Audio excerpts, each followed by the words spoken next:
안녕하세요. 책 읽어주는 지인입니다. 오늘의 책은 창비출판사 손원평 작가님의 아몬드 책입니다. 아몬드 책 전체 부분 낭독이 불가하다고 하셔서 일부만 낭독해드리도록 하겠습니다. 학생들 같은 경우에는 학창시절에 한 번씩 다 읽어본 책일 거라고 생각이 듭니다. 저도 고등학교 다닐 때 친구의 추천으로 읽어본 적이 있습니다. 읽어보시지 못했다면 꼭 읽어보시는 걸 추천해드립니다. 책 전체 내용을 이해하시는 데 도움을 드리기 위해서 전체 줄거리를 간단하게 말씀드리겠습니다. 영화와도 같은 강렬한 사건과 매혹적인 문체로 시선을 사로잡은 한국형 영 어덜트 소설 아몬드. 타인의 감정에 무감각해진 공감 불능인 이 시대에 큰 울림을 주는 이 작품은 감정을 느끼지 못하는 한 청소년의 특별한 성장을 그리고 있습니다. 감정을 느끼는데 어려움을 겪는 16살 소년 선윤재와 어두운 상처를 간직한 고니, 그와 반대로 맑은 감성을 지닌 도라와 윤재를 돕고 싶어하는 신 박사 사이에서 펼쳐지는 이야기가 우리로 하여금 타인의 감정을 이해한다는 것이 얼마나 어려운 일인지, 그럼에도 그것이 얼마나 소중한 일인지 다시 한번 생각해 볼 기회를 전한다. 감정 표현 불능증을 앓고 있는 16살 소년 선윤재.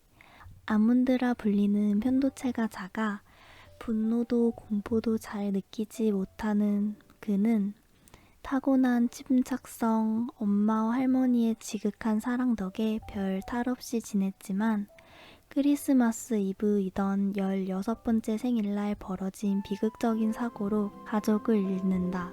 그렇게 세상에 홀로 남겨진 윤재 앞에 고니가 나타난다. 놀이동산에서 엄마의 손을 잠깐 놓은 사이 사라진 후 13년 만에 가족의 품으로 돌아오게 된 고니는 분노로 가득 찬 아이다. 고니는 윤재를 괴롭히고 윤재에게 화를 쏟아내지만 감정의 동요가 없는 윤재 앞에서 오히려 쩔쩔매고 만다. 그 후 두 소녀는 남들이 이해할 수 없는 특별한 우정을 쌓아가고 윤재는 조금씩 내면의 변화를 겪는데, 저자 소개를 간단하게 하겠습니다. 저자 손원평은 서울에서 태어나 서강대학교에서 사회학과 철학을 공부했고 한국영화 아카데미 영화과에서 영화 연출을 전공했습니다. 2001년 시내21 영화평론상을 받았고 2006년 제3회 과학기술창작문예 공모에서 순간을 믿어요로 시나리오 시놉시스 부분을 수상했습니다. 아몬드는 제10회 창비청소년 문학상 수상작으로 작가님의 첫 장편소설입니다. 그럼 책 읽어주는 진 시작하겠습니다. 그날 1명이 다치고 6명이 죽었다. 먼저 엄마와 할멈, 다음으로는 남자를 말리러 온 대학생, 그 후에는 구세군 행진에 선두에 섰던 50대 아저씨 둘과 경찰 1명이었다. 그리고 끝으로는 그 남자 자신이었다. 그는 정신없는 칼부림의 마지막 대상으로 스스로를 선택했다. 자신의 가슴 깊이 칼을 찔러 넣은 남자는 다른 희생자들과 마찬가지로 구급차가 도착하기 전 숨이 끊어졌다. 나는 그 모든 일이 눈앞에서 벌어지는 것을 바라보고만 있었다. 언제나처럼 무표정하게.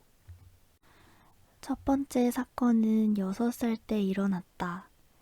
징후로 보인 건 훨씬 전부터였고 6살이 되어서야 그것이 수면 위로 드러났다. 엄마의 예상보단 꽤 늦은 나이였다. 방심한 탓이었을까? 그날 엄마는 나를 데리러 오지 않았다. 나중에 알게 된 사실이지만 엄마는 그날 오랜만에 실로 몇 년 만에 아빠를 찾아갔다고 한다. 이제는 당신을 잊겠노라고. 새로운 사람을 만나겠다는 건 아니지만 어쨌거나 잊겠노라고. 납골당의 빛바랜 벽을 닦으며 그렇게 얘기했단다. 그렇게 엄마의 사랑이 완전히 끝맺어지는 그 순간에 철없는 사랑이 가져다준 불청객인 나는 철저히 잊히고 있었다. 아이들이 모두 사라진 후 나는 유유히 유치원 건물을 빠져나왔다. 6살짜리 남자애가 집의 위치에 대해 아는 거라곤 육교 너머 어딘가 있다는 것뿐이었다. 육교 위로 올라 난간 아래로 고개를 떨궜다. 아래로 차들이 미끄러지듯 싱싱 달리고 있었다. 문득 어디선가 본 게 떠올라 입안에 침을 잔뜩 끌어모았다. 아래로 지나가는 차에 침을 맞히는 것이다. 하지만 내 침은 바닥에 닿기도 전에 공기 중으로 사라지고 말았다. 그걸 지켜보며 몇 차례 계속하고 있자니 몸이 붕 뜬 것처럼 어질어질했다. 뭐하니 더럽게. 고개를 드니 지나가던 아주머니가 나를 쏘아보고 있었다. 아줌마는 제 갈 길을 가는 차들처럼 그 말만 남긴 채 미끄러지듯 나를 지나쳤고 나는 다시 홀로 남았다. 육교 밑으로 내려가는 계단은 사방으로 뻗어 있었고 나는 방향을 알지 못했다. 어차피 계단 아래로 보이는 풍경은 오른쪽이나 왼쪽이나 똑같이 회색빛으로 차가웠다. 비둘기 몇 마리가 푸드덕 소리를 내며 머리 위를 가로질렀다. 새들이 향하는 방향을 쫓아가기로 했다. 길을 잘못 들어섰다는 걸 알았을 때는 이미 너무 많이 와버린 뒤였다. 그 즈음 유치원에서 배우던 노래는 앞으로였다. 그 노랫말처럼 지구는 둥그니까 자꾸자꾸 나아가면 언젠간 집에 도착하겠지 생각했다. 그래서 나는 고집스럽게 짧고 투박한 발걸음을 앞으로 옮겼다. 큰 길은 골목으로 이어졌고 골목 양옆으로는 낡은 집들이 늘어서 있었다. 인적이 느껴지지 않았다. 무너져가는 시멘트 벽 여기저기에 알 수 없는 붉은색 숫자며 공가라는 글자 따위가 적힌 게 보였다. 갑자기 누군가가 아 하고 작게 소리쳤다. 아였나 어였나 아였는지도 모른다. 아무튼 작고 짤막한 외침이었다. 소리가 나는 방향으로 걸어갔다. 점점 소리가 가까워졌고 그 외침은 으가 되었다가 이가 되기도 했다. 모퉁이 뒤에서 들리는 소리였다. 나는 지체 없이 모퉁이를 돌았다. 한 아이가 바닥에 누워 있었다. 나이를 가늠할 수 없는 작은 남자아이였다. 그 아이 위로 검은 그림자가 정신없이 드리워졌다 걷어졌다 하길 반복했다. 아이는 맞고 있었다. 짧은 외침은 그 아이가 내는 게 아니라 그 애를 둘러싼 그림자들에게서 기합처럼 터져나오는 소리였다. 그들은 아이에게 발길질을 하고 침을 뱉었다. 나중에서야 그들이 고작 중학생이었다는 걸 알았지만 그때 내 눈에 비친 그림자들은 다 큰 어른처럼 길고 거대했다. 아이는 이미 맞은 지가 너무 오래된 듯 저항을 하지도 소리를 내지도 못했다. 그저 헝겊 인형처럼 이쪽 저쪽으로 내팽겨쳐지고 있을 뿐이었다. 그들 중 한 명이 마무리 동작처럼 아이의 옆구리를 내리찍었다. 그러고 나서 그들은 사라졌다. 빨간 물감으로 뒤집어 쓴 것처럼 아이의 온몸이 피로 물들었다. 나는 아이에게 다가갔다. 나보다 나이가 많아 보였다. 11살이나 12살, 그러니까 내 나이의 2배쯤. 그런데도 형이라는 생각은 안 들고 아이인 것만 같았다. 아이의 가슴이 갓 태어난 강아지처럼 짧고 얕은 숨으로 빠르게 달싹거렸다. 꽤 위험한 상황이라는 것쯤은 알 수 있었다. 나는 모퉁이를 다시 돌아 나왔다. 여전히 인적은 없었고 회 백색 벽 위에 붉은 글씨들만이 눈을 어지럽혔다. 한참을 헤맨 끝에 겨우 작은 구멍가게가 눈에 들어왔다. 미닫이 문을 열고 안으로 들어가 주인 아저씨에게 말을 걸었다. 아저씨, 텔레비전에선 가족 오락관이 나오고 있었다. 아저씨는 텔레비전을 보며 낄낄대느라 내 목소리를 듣지 못한 것 같았다. 귀마개를 한 출연자들이 앞사람의 입모양만 보고 단어를 알아맞히는 게임이었다. 전달해야 할 단어는 전전긍긍이었다. 그 단어가 왜 기억나는지는 모르겠다. 나는 그때 전전긍긍이 무슨 뜻인지도 몰랐으니까. 어쨌든 젊은 여자 출연자가 자꾸만 엉뚱한 단어를 얘기해서 방청객과 가게 아저씨의 웃음을 자아내고 있었다. 결국 주어진 시간이 종료됐고 여자팀은 그 문제를 놓쳤다. 아저씨도 아쉽다는 듯 입맛을 다셨다. 나는 다시 아저씨 하고 불렀다. 응? 아저씨가 고개를 돌렸고 나는 골목에 누가 쓰러져 있어요 라고 말했다. 아저씨는 그러니? 라고 대수롭게 대꾸하곤 자세를 추스렸다. 텔레비전에선 역전이 가능한 점수 높은 문제를 걸고 양 팀이 대결하려는 참이었다. 어쩌면 죽을지도 몰라요. 나는 매대에 가지런히 진열된 캐러멜을 만지작거렸다. 그래? 네, 그래요. 이제서야 아저씨의 시선이 내게 향했다. 무서운 얘기를 참 태연이도 하는구나. 거짓말하며 못 쓰는 거야. 나는 한동안 아저씨를 설득할 말을 찾느라 침묵했다. 하지만 어린 나이 나는 아는 단어도 별로 없었고 아무리 생각해도 방금 했던 말보다 더 진짜 같은 말을 떠오르지 않았다. 죽을지도 몰라요. 했던 말을 반복하는 수밖에 없었다.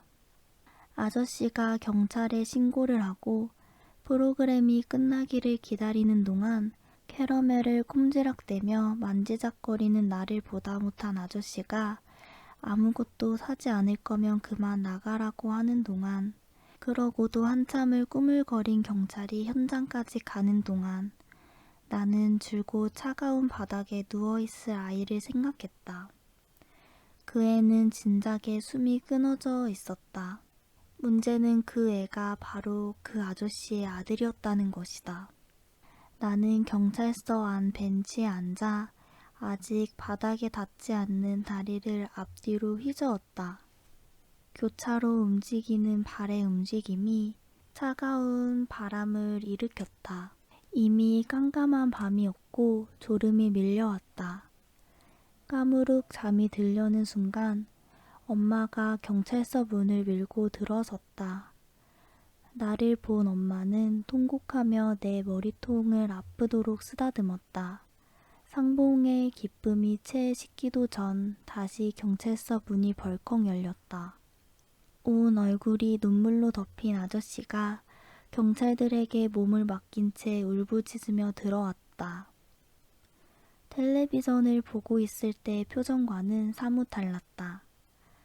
아저씨는 쓰러지듯 꿇어앉더니 몸을 떨며 주먹으로 바닥을 때렸다. 그러더니 벼랑간 몸을 일으켜 내게 소리를 지르며 삿대질을 했다. 제대로 알아들을 수는 없었지만 내가 전달받은 의미는 이런 거였다. 내가 조금만 진지하게 말했더라면 늦지 않았을 거다. 옆에서 경찰이 유치원생이 뭘 알겠느냐며 고꾸라지려는 아저씨를 간신히 받아세웠다. 나는 아저씨의 말에 동의하기가 어려웠다. 나는 줄곧 진지했다. 단 한 번을 웃지도 흥분하지도 않았다. 그런데 왜 그런 질책을 받아야 하는지 알 수 없었다. 하지만 6살의 짧은 어휘로는 그런 의문을 표현할 수 없었기 때문에 그냥 잠자코 있었다. 나를 대신해 엄마가 목청을 높였다. 경찰서 안은 삽시간에 아이를 잃은 자와 아이를 찾은 자의 소란으로 아수라장이 됐다. 그날 밤 나는 여느 때처럼 장난감 블록을 가지고 놀았다. 기린 모양의 블록이었는데 기다란 목을 아래로 꺾으면 코끼리가 됐다. 엄마의 시선이 내 몸 구석구석에 닿는 게 느껴졌다. 무섭지 않았어? 엄마가 물었고, 아니, 내가 대답했다.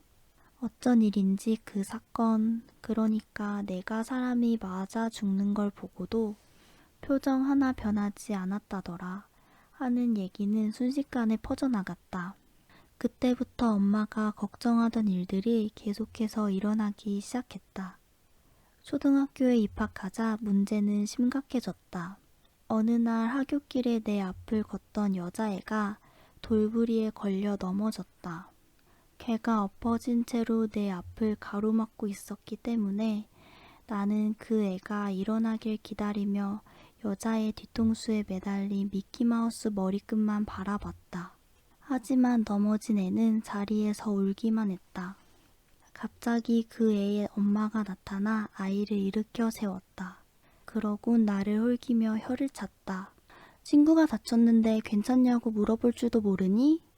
소문은 들었지만 애가 정말 보통이 아니네. 할 말이 떠오르지 않아 입을 열지 않았다.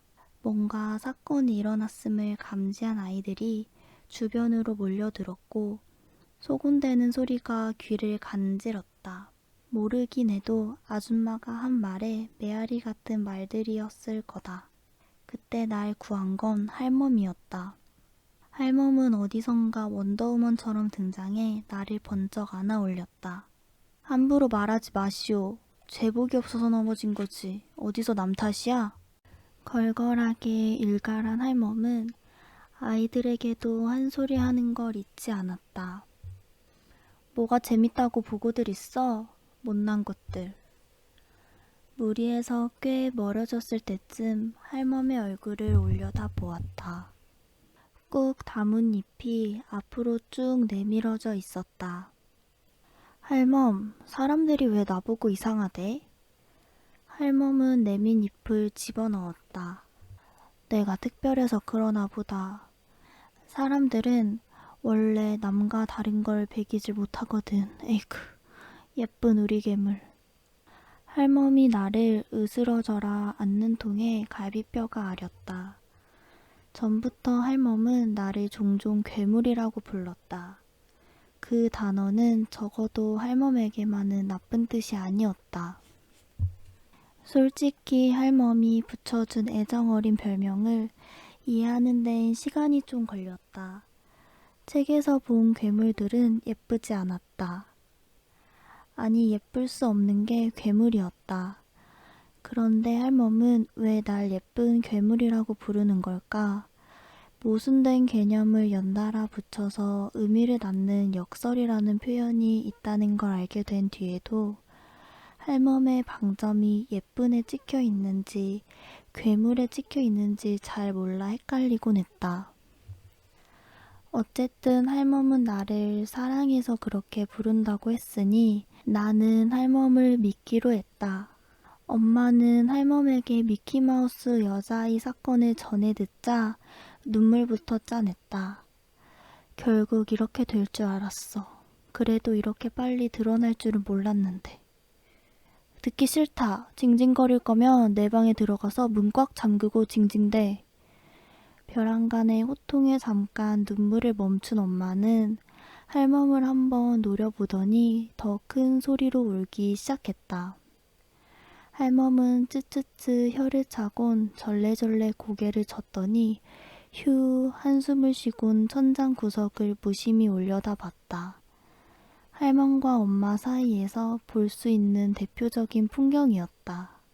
이렇게 될 줄 알았다는 말 맞다나 나에 대한 엄마의 걱정은 세월이 깊었다. 태어난 지 얼마 되지 않아서부터 나는 다른 아이들과 달랐으니까. 어떻게 달랐느냐 하면 나는 웃지를 않았다.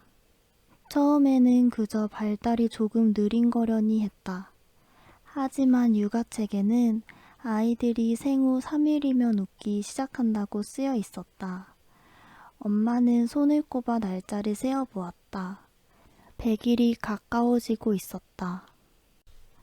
웃지 않는 마법에 걸린 공주처럼 나는 꿈쩍도 안 했다. 엄마는 공주의 마음을 사려는 이국의 왕자처럼 온갖 방법을 다 썼다. 손뼉도 치고 딸랑이도 색깔별로 사서 흔들어대고 동요에 맞춰 코믹 댄스도 춰봤다. 그러다 지치면 베란다에 나가 담배를 한 대씩 피웠다. 나를 가졌다는 걸 안 뒤 간신히 끊었던 담배였다. 그 무렵 엄마가 찍어둔 동영상을 본 적이 있다. 땀을 뻘뻘 흘리는 엄마 앞에서 어린 나는 엄마를 그저 바라보기만 한다. 아기의 눈빛이라기엔 너무나 깊고 잔잔하다. 어쨌든 엄마는 나를 웃게 하는데 실패했다. 병원에서는 별다른 말이 없었다. 웃지 않을 뿐 영유아 검진 결과 내 키나 체중, 행동 발달은 또래 평균에 속했다. 대수롭지 않게 여긴 동네 소아과 의사는 아기는 건강히 무럭무럭 크고 있으니 걱정 말라며 엄마를 돌려보냈다. 엄마도 단지 내가 다른 아기들보다 조금 무뚝뚝한 것일 뿐이라고 애써 위안하려 했다. 하지만 돌이 지날 무렵 진짜 걱정할 만한 일이 벌어졌다. 어느 날 엄마는 뜨거운 물이 든 빨간 주전자를 탁자에 올려놓았다. 분유를 타느라 엄마가 뒤돌아서 있던 사이 나는 주전자에 손을 뻗었고 다음 순간 주전자가 탁자 아래로 떨어졌다. 주전자가 나동그라지며 마루에 물이 퍼졌다. 아직까지도 희미하게 남은 화상 자국이 그때의 훈장이다. 나는 자지러지게 울게 되었고 엄마는 내가 앞으로 뜨거운 물이나 빨간 주전자를 무서워하게 될 거라고 생각했다. 다른 아기들이 보통 그랬으니까. 그런데 나는 아니었다. 나는 물도 주전자도 두려워하지 않았다. 그 안에 든 물이 차갑든 뜨겁든 여전히 빨간 주전자를 보면 손을 뻗었다. 그뿐이 아니다. 아랫집에 애꾸는 영감도 영감이 빌린 화단에 메어놓은 커다란 검둥개도 내겐 무서운 존재가 아니었다.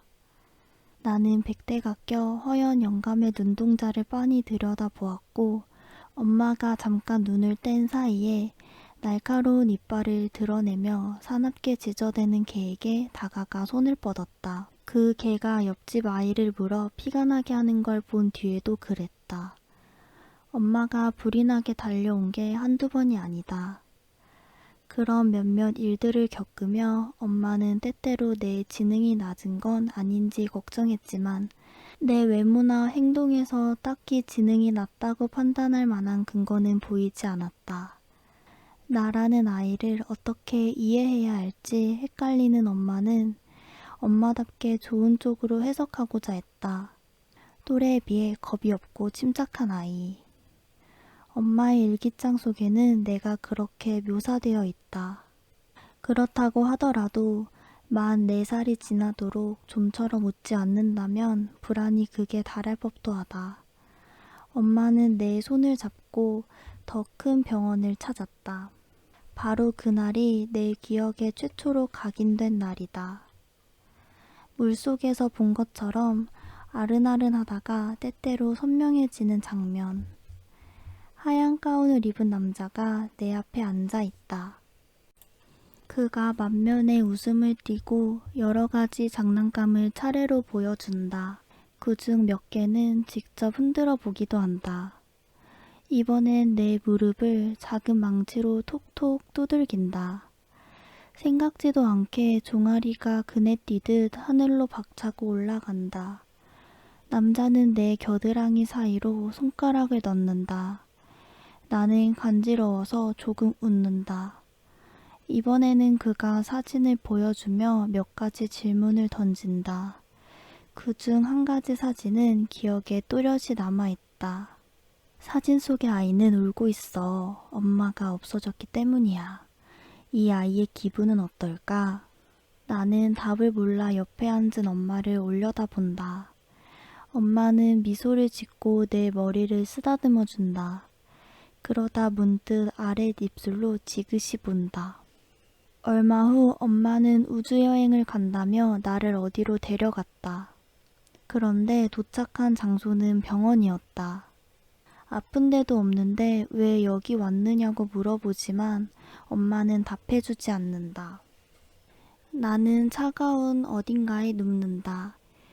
허연 통 속으로 빨려 들어간다. 띠띠띠 이상한 소리가 난다. 우주여행은 시시하게 끝났다.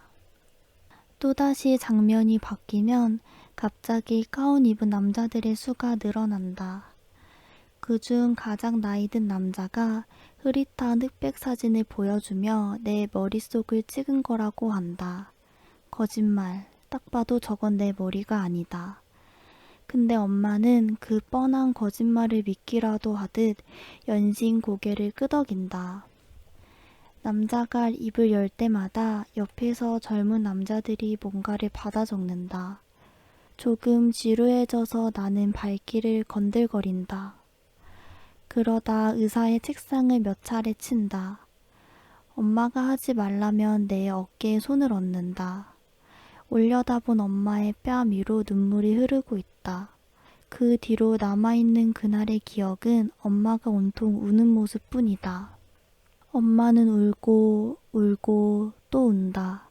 대기실로 나온 뒤에도 마찬가지다. 텔레비전에 만화가 나오는데 엄마 때문에 집중할 수가 없다. 우주 전사가 악당을 물리치는데도 엄마는 울고만 있다. 결국 대기실 옆자리에서 졸고 있던 할아버지가 호통을 친다. 청승 좀 그만 떨어. 아까부터 시끄러워 죽겠네. 그제야 엄마는 야단 맞은 여중생처럼 입술을 꽉 오므린 채 몸만 들썩들썩한다. 아몬드 책은 여기서 끝났습니다. 저작권이 있어서 전체 책 낭독이 불가하다는 점 양해 부탁드립니다. 그럼 지금까지 책 읽어주는 지인이었습니다. 감사합니다.